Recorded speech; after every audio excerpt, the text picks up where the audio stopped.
Hello Matagumpay learners, welcome again to our channel. Today we're diving into an exciting topic in logic, how to determine the truth value of a proposition using logical operations such as negation, conjunction, disjunction, conditional, and biconditional. So sana marami po kayong matututunan sa video na ito.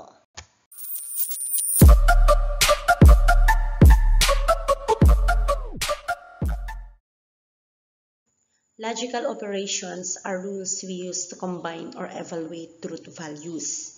These operations work with statements that are either true or false, or yung tawag nga po natin doon ay propositions. These are the building blocks of reasoning in mathematics, in computer science, and even our daily decision making. And there are 5 basic logical operations you should know. So yung first one is we have negation.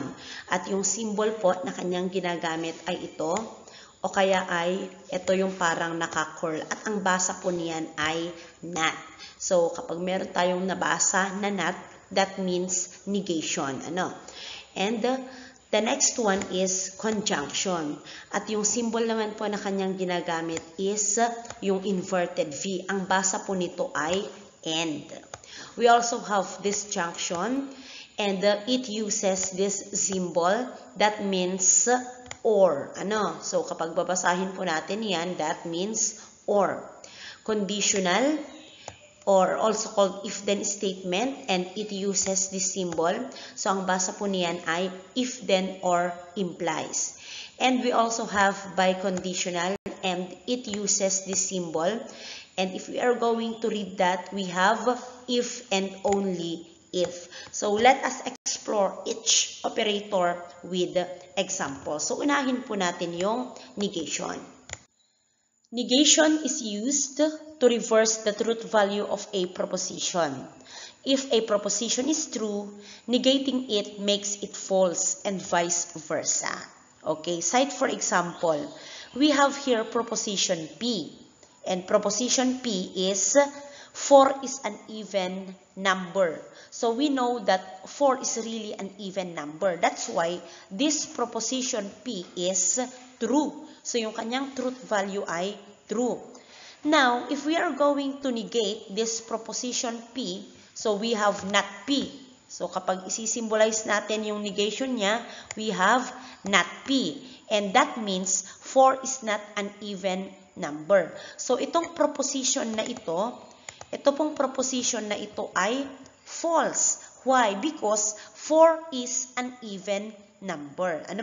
So, kapag inenegate po natin yung true proposition, that makes it false. Okay. The complete possible truth values of a proposition can be shown in a truth table. So, para sa negation, if a proposition is true, its negation is false. Pero, kapag yung ating given proposition ay false, its negation is true.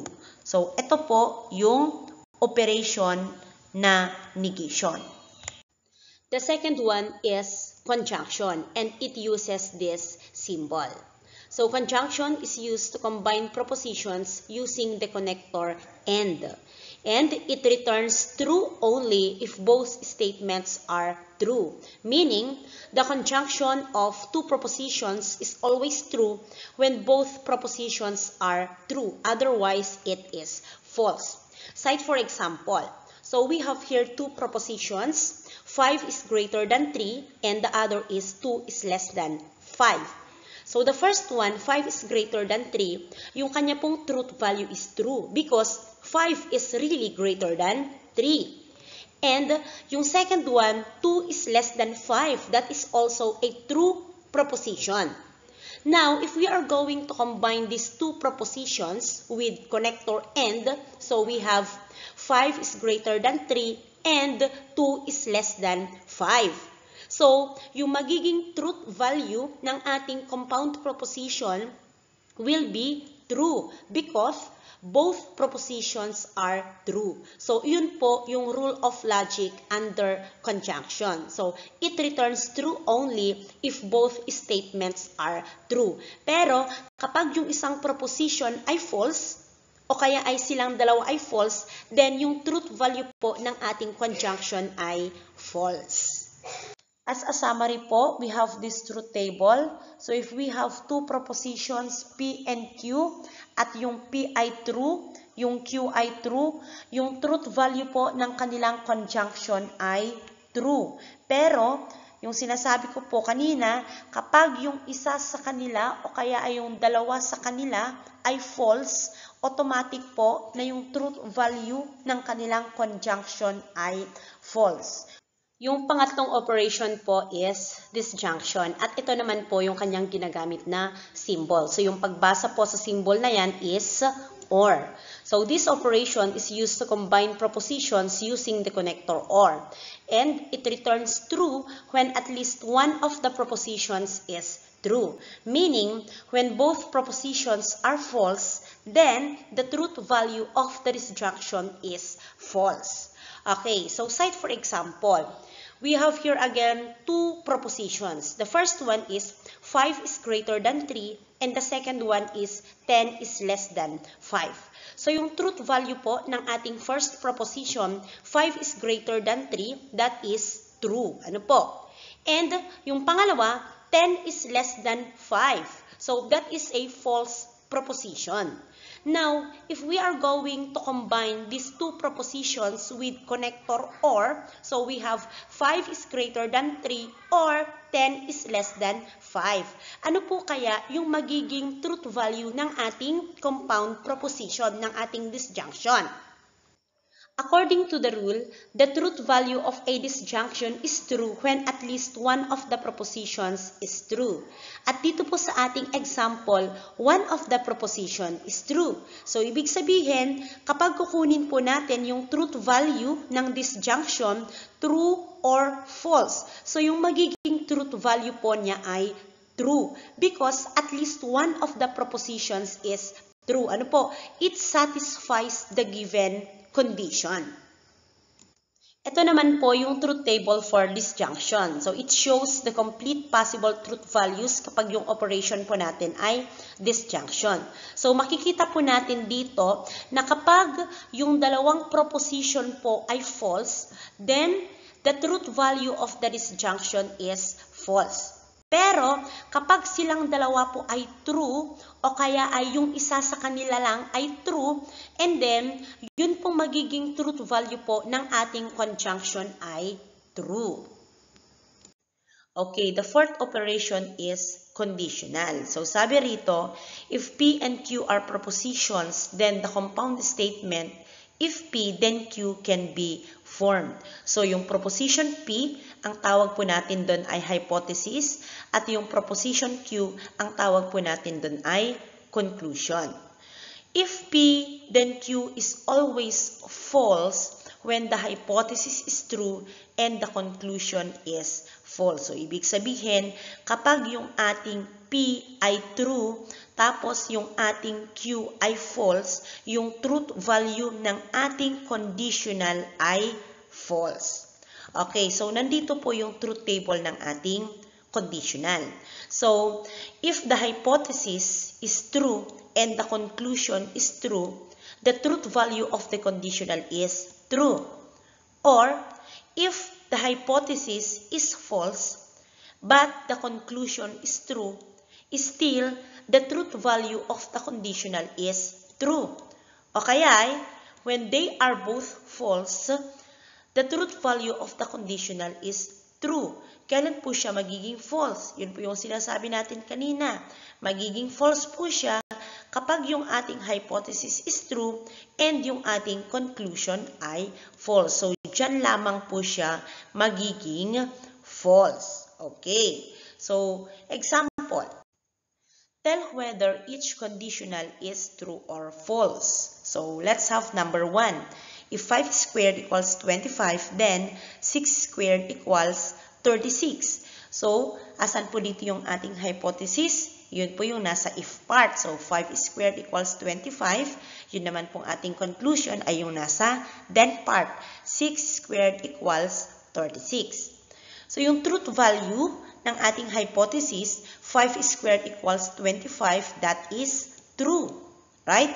And yung ating truth value naman ng ating conclusion, 6 squared equals 36, that is also true. Ngayon, ano yung truth value ng ating conditional, ng kabuuan? So, we have here combination of true, true. So, dito sa ating truth table, kapag yung ating hypothesis ay true, at yung ating conclusion ay true, yung truth value ng ating conditional ay true. So, ibig sabihin, yung truth value ng conditional statement natin ay true. Okay. Second one, if 2 plus 9 equals 11, then 2 plus 2 equals 5.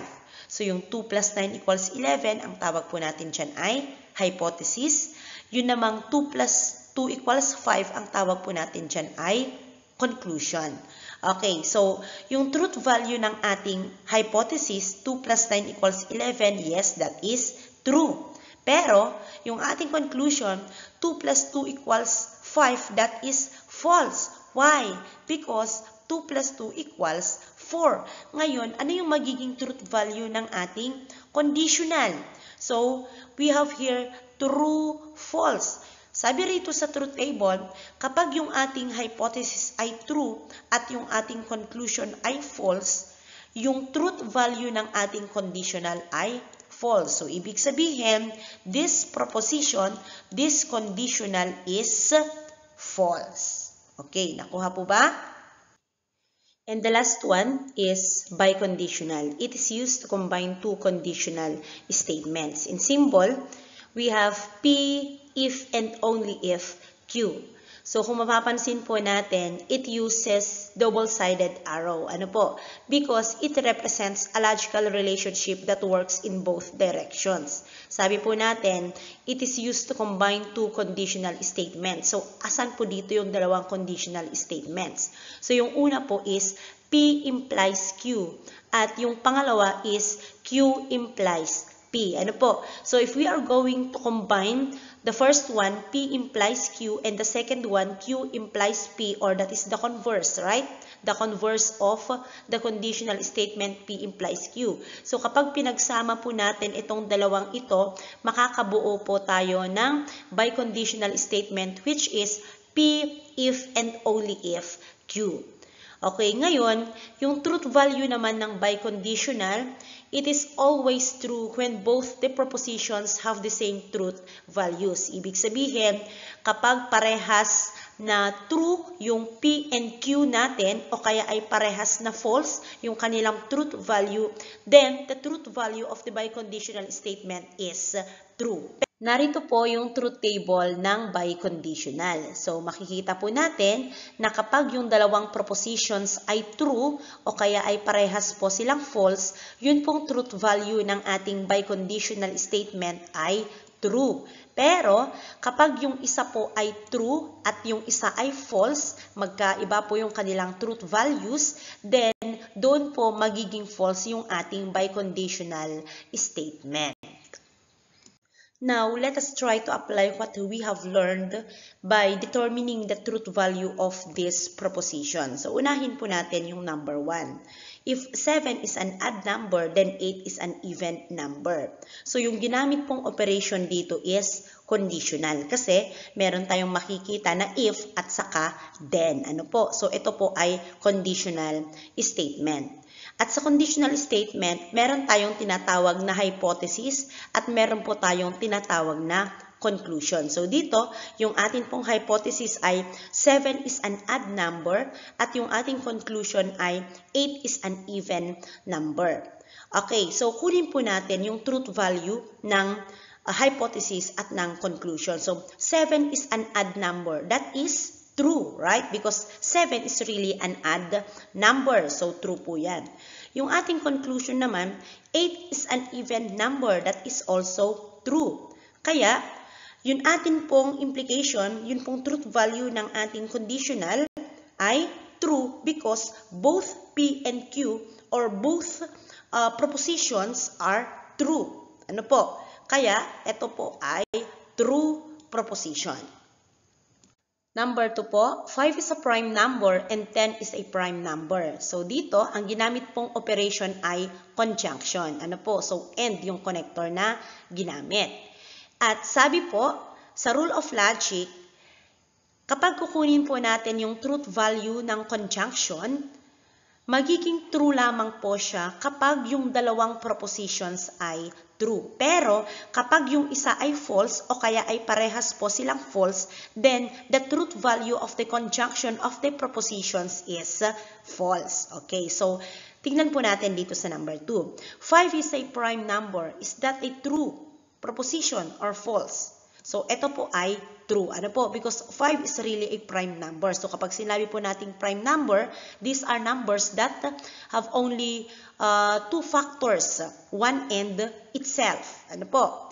And then, dito naman sa pangalawang proposition, 10 is a prime number.